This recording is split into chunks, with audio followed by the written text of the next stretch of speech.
The David Pakman Show at davidpakman.com.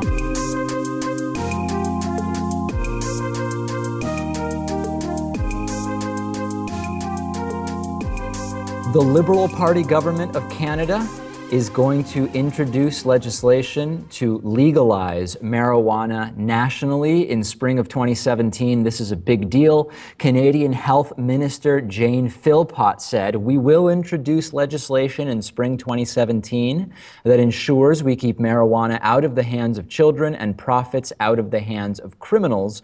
While this plan challenges the status quo in many countries, we are convinced it is the best way to protect our youth while enhancing public safety." No other specific details of the legislation were mentioned during the speech. Philpott's announcement came on the same day as a new poll from the Angus Reid Institute, which shows 68% of Canadians feel that marijuana should be made legal. This is a 9-point increase from 2014. This is a very good thing. I mean, the war on drugs has been a disaster. It's been different in Canada than in the United States. In the US, we know that it has led to the disproportionate incarceration of non-white, non-violent drug offenders. It has led to police budgets increasing. We've seen more militarization of law enforcement as a result of the war on drugs. We see politicians exploit fear around drugs for political gain. Enforcement has not really had impact on demand. Drug cartels get rich. And the dynamic in Canada, Lewis, is a little bit different, but still a lot of those problems exist. And this is huge. I mean, we're talking about at the national level here. Yeah, I'm happy for Canada. This is great. It's no coincidence. The announcement comes around 420. And it's just, I hope that this, that American politicians in the United States will look at this and say, it's time. It's just time to get this done in our state and at the federal level.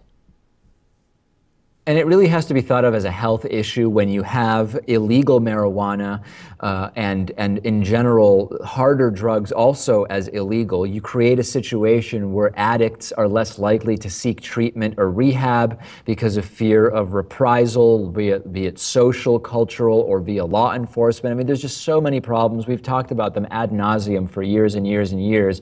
And it's great to see Canada say they will be taking in the next year what would be a huge step in the right direction. We have a fantastic program for you today, Friday. I'm still joining you from Las Vegas, Nevada, the location of the Mass Torts Made Perfect Conference, and we will have plenty more coming up today. The David Pakman Show at davidpakman.com.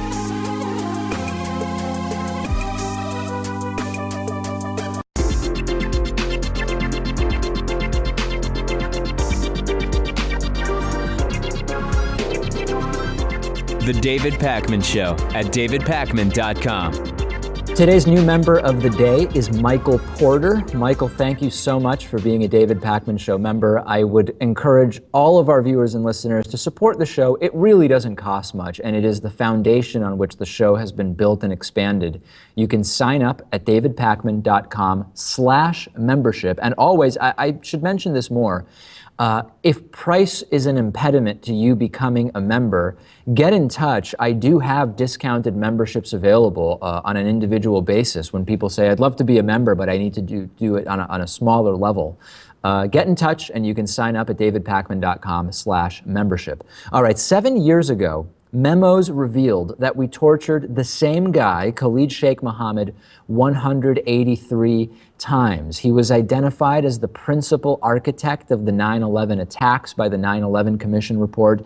He was captured in 2003 in the Pakistani city of Rawalpindi by a combined CIA and ISI group. ISI is the Pakistani Inter-Services Intelligence Agency. He was extradited to the US, and by 2006, he had been transferred to military custody at Guantanamo Bay Detention Center. And in 2007, while being interrogated, Mohammed confessed to masterminding the 9/11 attacks, the Richard Reed shoe bombing attempt to blow up an airliner, the Bali nightclub bombing in Indonesia, the 1993 World Trade Center bombing, the murder of Daniel Pearl, and various foiled attacks and a bunch of other crimes. He was charged in '08 with war crimes and murder by the U.S. Military Commission at Guantanamo Bay detention camp. And we later found out, after prosecutors criticized the entire proceedings as insupportable because the confessions were gained under torture, that 183 times Khalid Sheikh Mohammed was tortured, including waterboarding. Many conservatives said the problem isn't torture, it's that the memos were released. And I'm sure you remember the huge controversy around this, Louis. I do. It was pretty shocking. John McCain has spoken out about torture many times. It's believed that when you torture someone, they're more likely to tell you what you want to hear instead of the truth.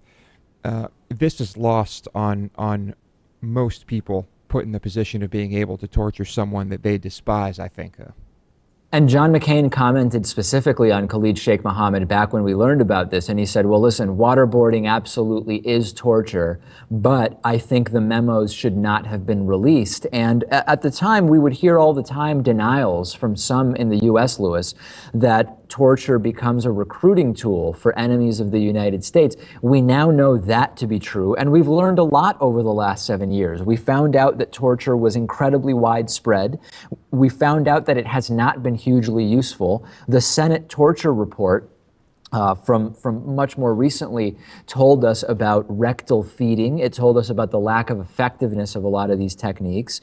And discussion of torture has waned significantly in light of discussions about surveillance, in light of discussions about ISIS. And it really has, it reached its peak several years after the revelations about Khalid Sheikh Mohammed, and now it's not that much an issue of discussion. And there's every indication, Louis, that off the record, many of these techniques are still being used.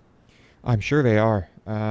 It's unfortunate. There's if we were to learn about every instance of torture and things happening at black sites, Dave, it just must be incredible. Over the decades. We know that the presence of a specific threat makes people more accepting of it as well, right? And right now, ISIS is that threat. That is true. What is ISIS planning? What are they doing? Are they going to attack our home soil? Fear, paranoia. I just, it's unfortunate that so much torture will just lead to faulty information, bad information. And if we act on bad information, who are we really helping? 5 years ago this week, Lewis's metal band at the time, called Krakatoa, won the Metalympics semifinals. This was a big thing, Lewis. I was there recording pictures and video. And of course, you're no longer part of that band. Do you want to say a little bit about the transformation of the metal band formerly known as Krakatoa, sort of post-Lewis? Yeah, well, they continued under that name for a little while, but many members changed, and eventually they're left with a band that is almost completely different. And so they decided to change their name to God Eater, and they are now writing music and performing under that name, and still performing some of the old songs that they, when we had the name Krakatoa. I am no longer part of the band, and I've seen them perform, and check them out if you get a chance to see them. That's my advice. Now, one of the big sort of, I don't know if I'd call it a calling card or one of the more interesting things about Krakatoa when you were in the band, Lewis, of course, played guitar in the band, was the concept albums that were themed. So there was one about not generally the insect world, but the brutality of the insect world. You had another concept album, which, correct me if I'm wrong, Lewis, was about a guy who dies from malaria. That is correct. And then there was a third work that was just about Krakatoa, about the volcano. Have the new albums been conceptual and themed in that way, or is it more general metal music now? Well, there haven't been any yet, and so, but I believe the first album to come out under the new name will be a concept album, but there's we don't have it yet. Yeah. What is happening in the metal community lately, Lewis? I mean, are you pleased with the direction of metal? I know you recently did a video with the great music reviewer Anthony Fantana, where you guys discussed your favorite black metal albums. I mean, how has metal changed since you have left the band? Now, how has it changed since I have left the band? I'm not sure it has changed that much. You are seeing bands like Baby Metal. And so many bands popping up where the marketing is more important than the music. This is something that I personally despise. And you also have just growing division among metal fans based on certain subgenres. This is becoming increasingly common, and maybe that part is just unavoidable. 4 years ago this week, we learned that life expectancy was rising more slowly for women than men, according to a study that at the time was released by the Institute for Health Metrics and Evaluation. Between 1989 and 2009, researchers found that men's life expectancy increased by an average of 4.6 years, and women's life expectancy over that same period increased by an average of 2.7 years. Then in 2009, the county calculations showed that men's life expectancy ranged from 66.1 to 81.6 years, and women's life expectancy ranged from 73.5 to 86 years, according to the study. Since then, Lewis, U.S. life expectancy has continued to trickle up. It rose in 2012 to 78.8 years, which is a record high. And the news may be a little bit better for women, a little worse for men. Life expectancy for women is now 81.2, and for men, it's 76.4. That gap is the same as 5 years ago. That hasn't changed much. Now, this is an interesting topic because in the last couple of years, Lewis, men's rights activists, this is a group that has some overlap with some who describe themselves as anti-feminists. Some men's rights activists say, no, for me, it's not about anti-feminism, it's about men's rights. They often will point to how women's higher life expectancy, longer life expectancy, is a sign of how women are favored over men.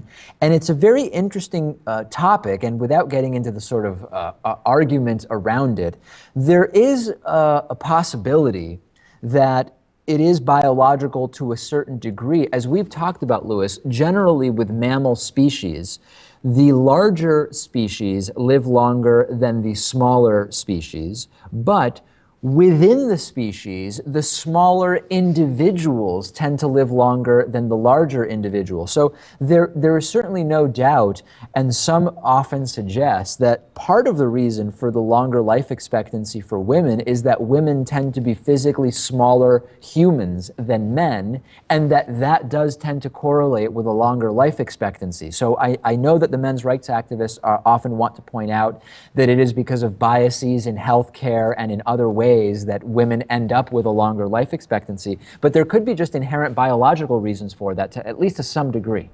Yeah, I would guess that is what is going on here, and it's been that way for quite a while, and so I wouldn't point to any dietary things. I wouldn't really point to any medical care biases or anything like that.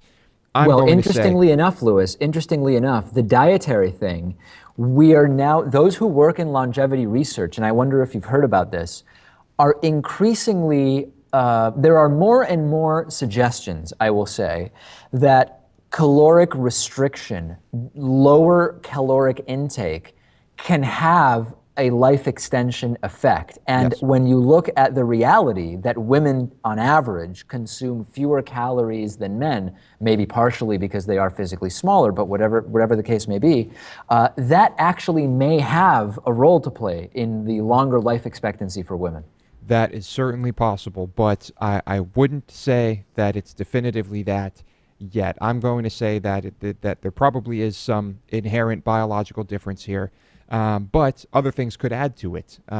Or maybe I'm wrong altogether. That's just my guess.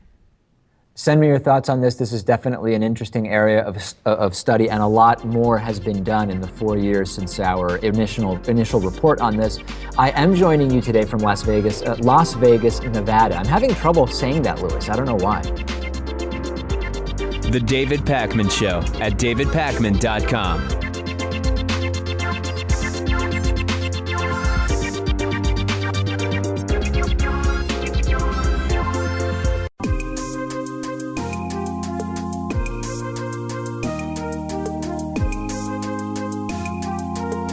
Welcome back to the David Pakman Show.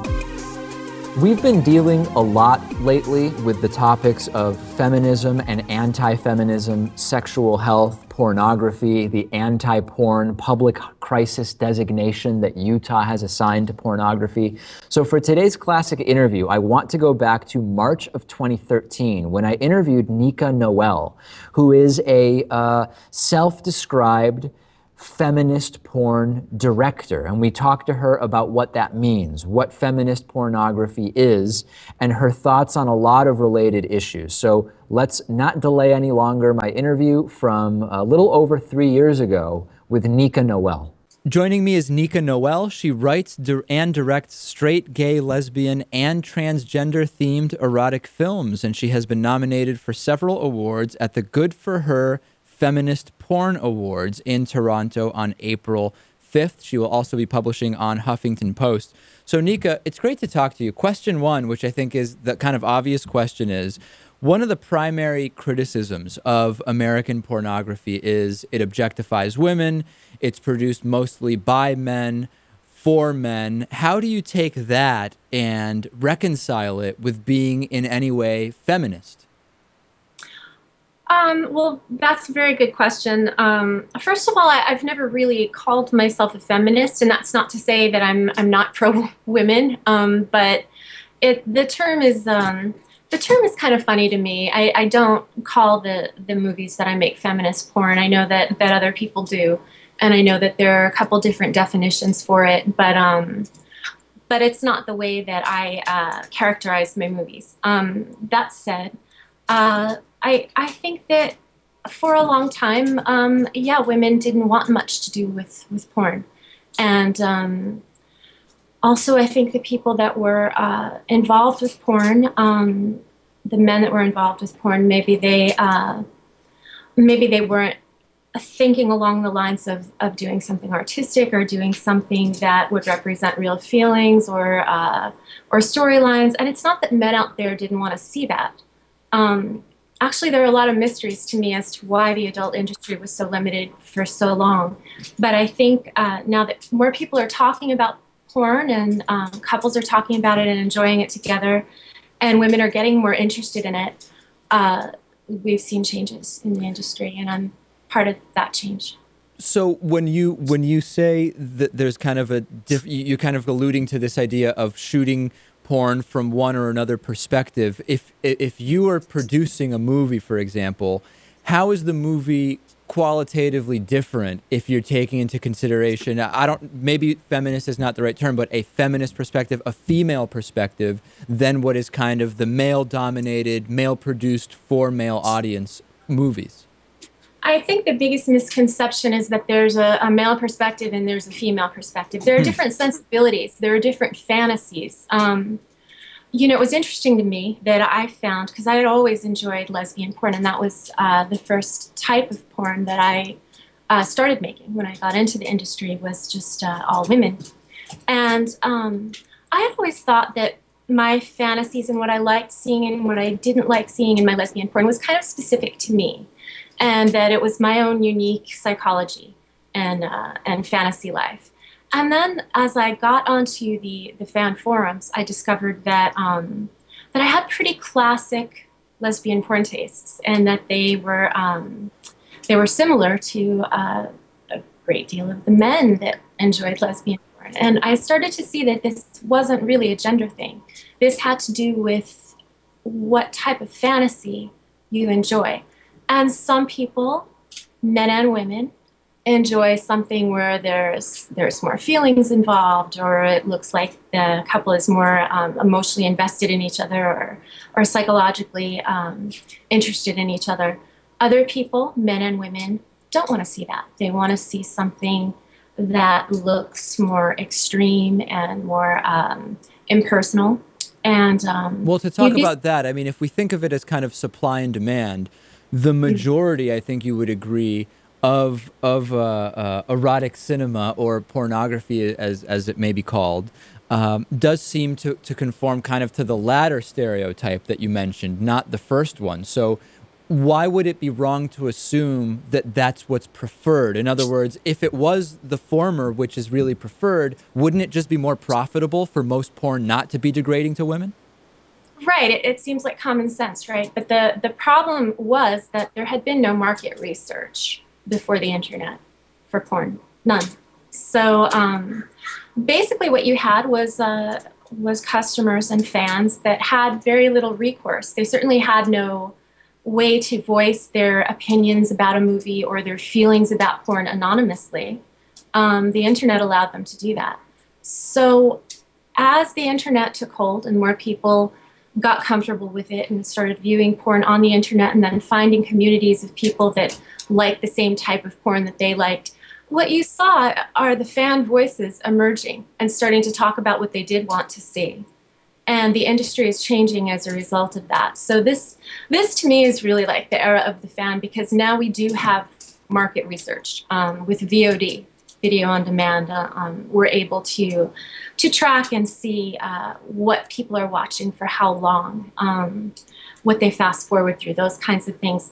So now we have some information, and the information is a little bit startling, and it's making people think that, well, what's the big change? Well, I don't think that there's a big change. I think that before, people just had to take whatever they were given, and they couldn't really complain about their porn. What were they going to say? Who were they going to say it to? And there was such a big stigma with even admitting that you enjoyed porn, or that you wanted to see a specific thing in your porn. So I think people were pretty much stuck before with whatever was dished out to them. You talked about lesbian porn, and I mentioned you've directed straight, gay, lesbian, and transgender themed movies. Is it important to have actors, for example, if it's a gay porn movie, actors that are actually gay? I mean, it's widely known that there is sort of this gay for pay scenario where some straight men will, because it's what's available work-wise, will perform in gay porn movies. How important is that to you? And then how does that compare to more broadly the industry? Well, I think that sexuality is a little more complicated than a lot of people give it credit for. Well, I understand that, but let's assume that those are self-described, however someone identifies. I do understand what you're saying, and I'm trying to just sort of get you to the answer, which is that there are the people that are not attracted to their own sex at all. They are faking it all the way through. They don't want to tongue kiss. They don't want to be intimate. They just want to do very mechanical positions and essentially get it over with as quickly as possible and collect their paycheck. That's my definition for gay for pay. Somebody who just has absolutely no interest in the sex that they're having, is incapable of being attracted to the other person because of their gender, and they're just doing it for the money. No, I will not hire those people. Those people will ruin my movie, and nobody wants to feel that they're having sex with somebody that just simply doesn't want to be with them on any level. It's a degrading experience on both ends. of that equation. So we do avoid that. However, there are other, what I was trying to get to before is that there are men and there are also women in lesbian porn that they enjoy the experience of being with their own sex. They feel attracted, they feel lust, they can feel that passion, but they don't identify as gay in terms of what they're looking for in their personal life in a relationship partner. They're not comfortable in a gay relationship for whatever reason. They like to be with the opposite sex when it comes to relationships. But when it comes to performing, they enjoy it. There's a level that they can really engage on. And so I think a lot of those performers are legitimate, and they get a bad rap for, oh, he dates women in real life or she dates men in real life. Well, that doesn't mean that they're not enjoying what they do. Nica, a lot more questions to ask you. One thing I want to ask about is you said you don't necessarily consider yourself in feminist porn per se, but for people who do consider that a genre, is feminist porn different than porn oriented for women? Are those two separate things? Your guess is as good as mine. I've been, it's funny because I was just writing about this for my Huffington Post blog. The fact that I was never completely sure what feminist porn was alluding to. Was it that, women are making it with other women in mind? Is it that everybody's treated a certain way on set and during the actual performance, that there's a certain standard of how people are treated and how the sex is shot, the philosophy?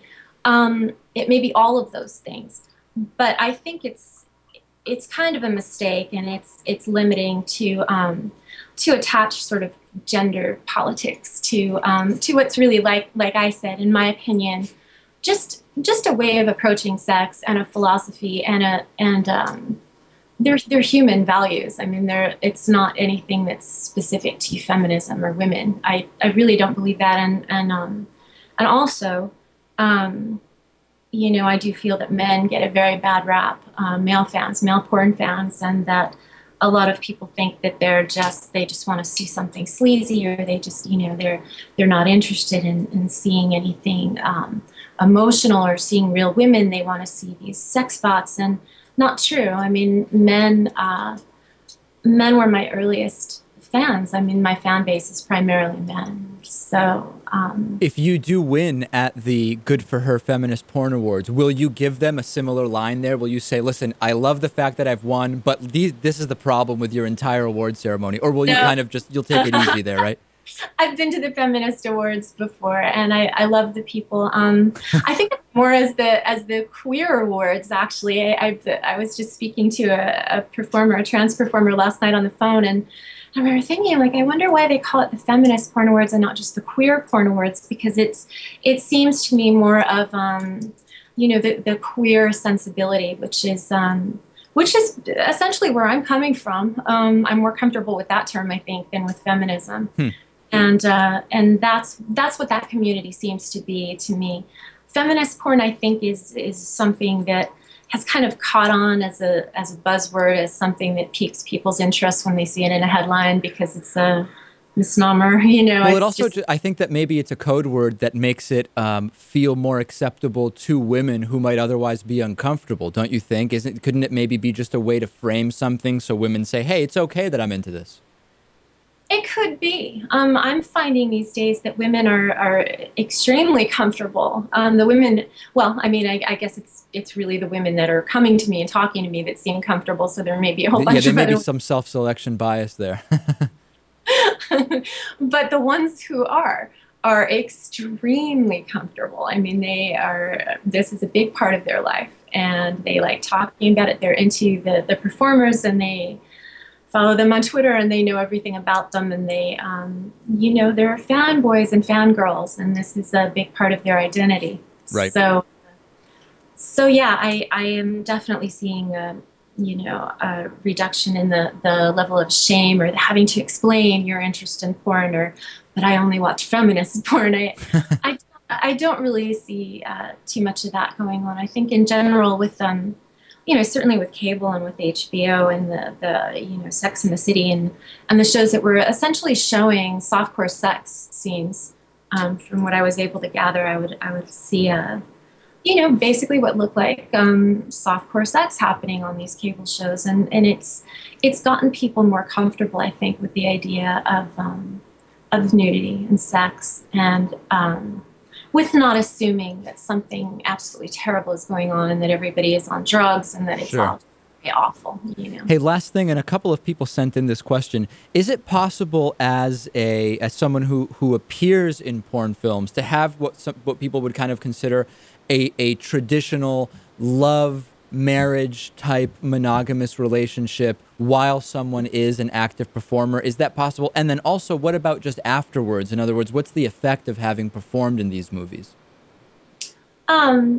Well, again, I don't think you can say it's the same for everyone. Sure. People are all very different, and they have different kinks, I guess you'd call it. There are a lot of men who are married to female adult performers who actually, and they're not in the industry, the men, they're civilians, as we call them, and they actually like are my excited. Producer Lewis, yeah.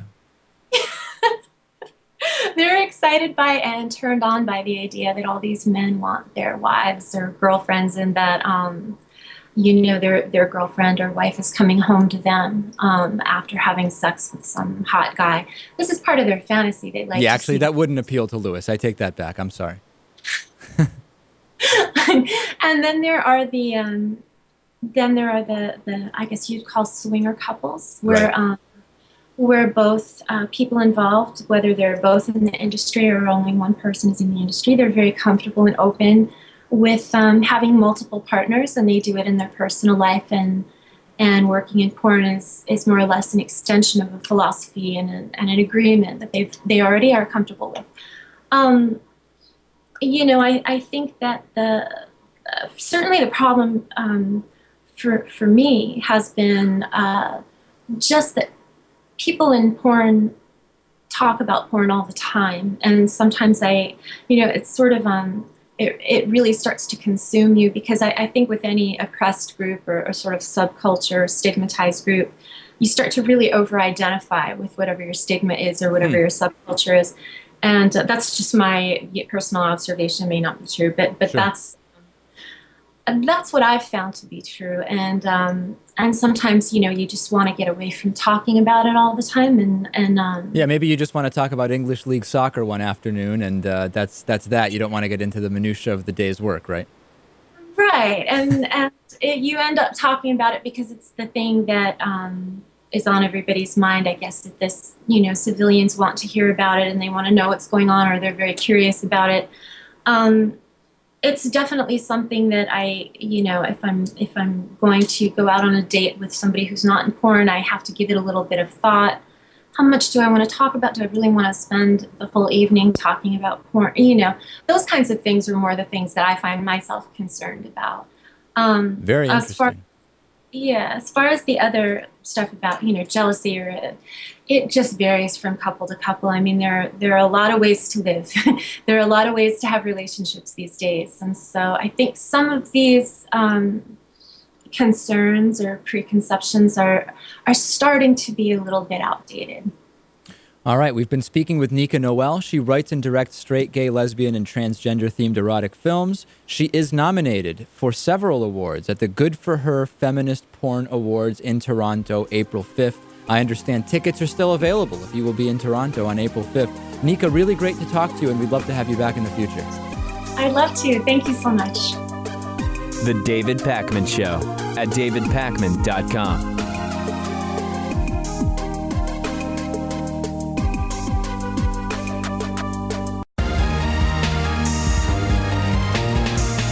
The David Pakman Show at davidpakman.com.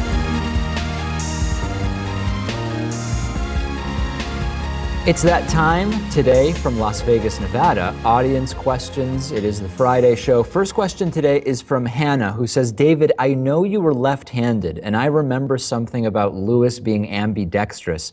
Can you talk about the biggest difficulties as a result of being left-handed? Well, Lewis, since you're ambidextrous, I assume you don't really have any difficulties, right?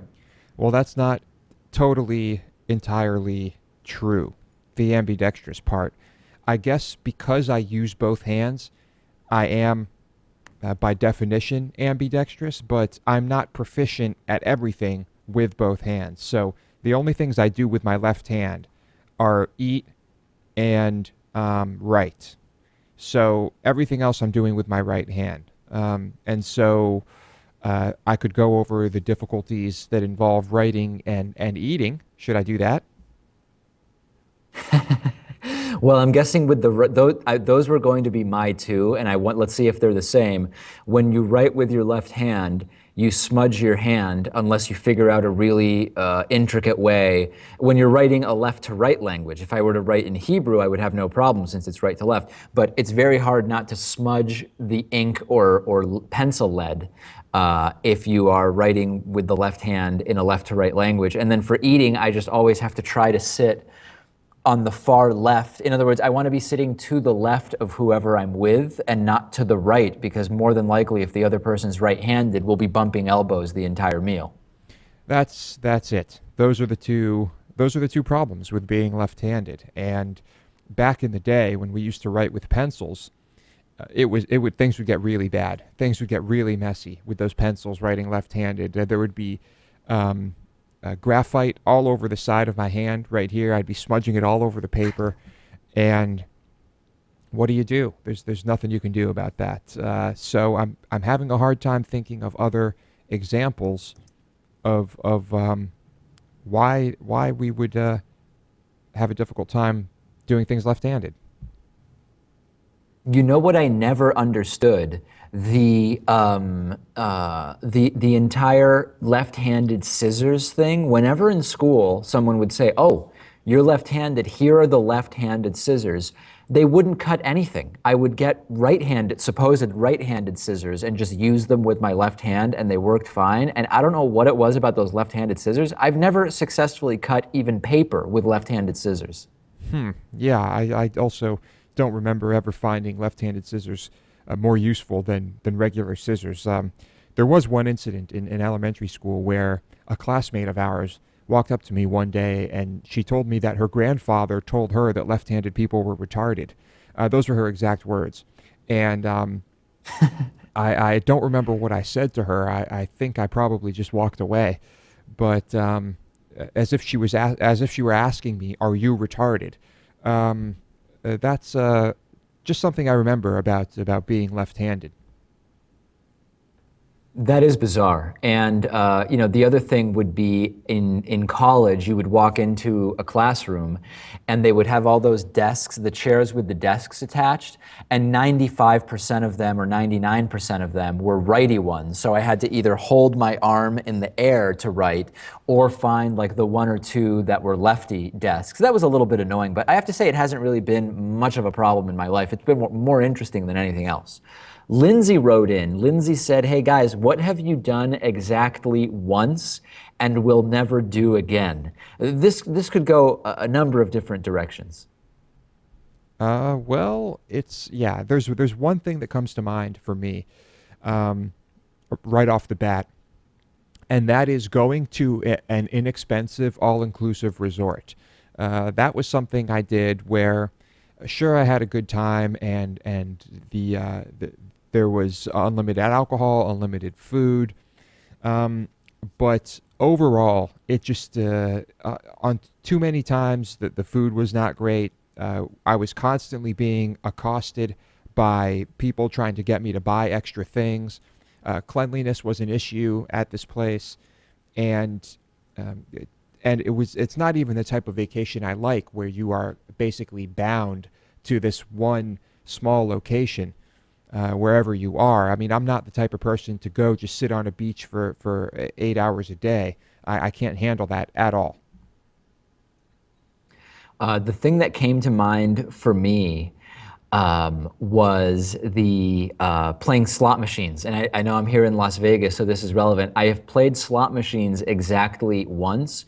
It was as dumb and as pointless as I imagined that it would be. I got absolutely zero enjoyment out of it, and I don't plan to ever do it again unless, I mean, yesterday walking around the casino here, one of the people I was with threw 20 bucks into a slot machine, and I didn't even care to press the button. Now you're not even, when you're pulling the lever, Lewis, you at least feel like you're doing something, even though it's still basically predetermined to pay out.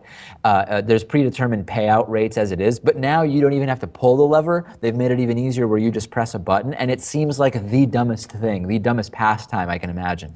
That is true, but the trick is when you're in Vegas and I've never been to Vegas, this is just what I've picked up.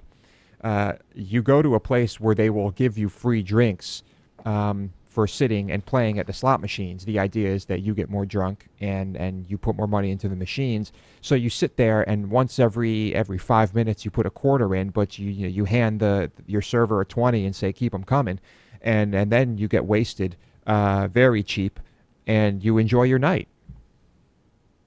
Yeah, I mean, I can tell you've never been to Vegas because they have that all figured out. First of all, they don't come to the 25-cent slots, I would guess, with the drinks very, very frequently, if at all. So number one, they already know which are the slots where the stakes are such that it makes sense to go around and give people free drinks. So if you're over at the penny slots, for example, I didn't see a single person walk by offering drinks, or sometimes they have cigarettes on their little tray. So I don't know how well that would necessarily work. Well, that's because that's why you need to slip them the 20, Dave. If you see them, they come over, you slip them a 20, maybe even 40, because I'm sure the drinks are outrageously expensive at places like this, and then you get all the drinks you want. Yeah, I'm telling you, they come around very infrequently. The drinks are small and watered down. I mean, they figured out how to make it seem as though you're getting free stuff, but really they're getting their money's worth. Well, Dave, you aren't, the casino, but it's an interesting idea. The casino has figured out how to make it seem like you're getting free stuff, but how much does the individual server really care about the casino's overall goal? Yeah, probably not that much. Yes, I guarantee you not that much. As someone who, has worked in the industry, let's say, I guarantee you, Dave, that these tactics work.